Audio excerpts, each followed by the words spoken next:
కేంద్రం తాజాగా విడుదల చేసిన బీఫ్ బ్యాన్ నిబంధనలపై స్టే విధించడానికి సుప్రీంకోర్టు నిరాకరించింది. కబేళాలకు తరలించకుండా సంతల్లో పశువుల విక్రయాలపై నిషేధం విధిస్తూ కేంద్రం ఉత్తర్వులు జారీ చేసింది. కేంద్రం నిర్ణయాన్ని వ్యతిరేకిస్తూ సుప్రీంకోర్టులో పిల్ దాఖలు చేశారు.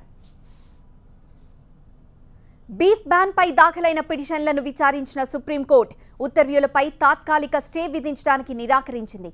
ఈ వ్యవహారంలో 2 వారాల్లో వివరణివ్వాలని కేంద్రానికి సుప్రీంకోర్టు నోటీసులు జారీ చేసింది.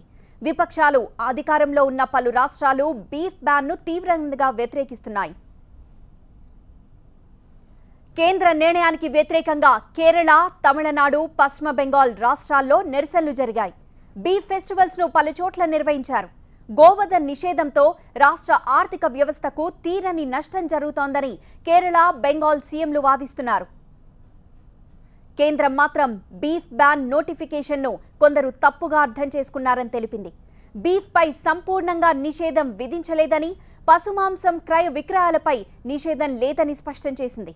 సంతల నుంచి కబేళాలకు పశువులను తరలించడాన్ని మాత్రమే బ్యాన్ చేసినట్లు తెలిపింది.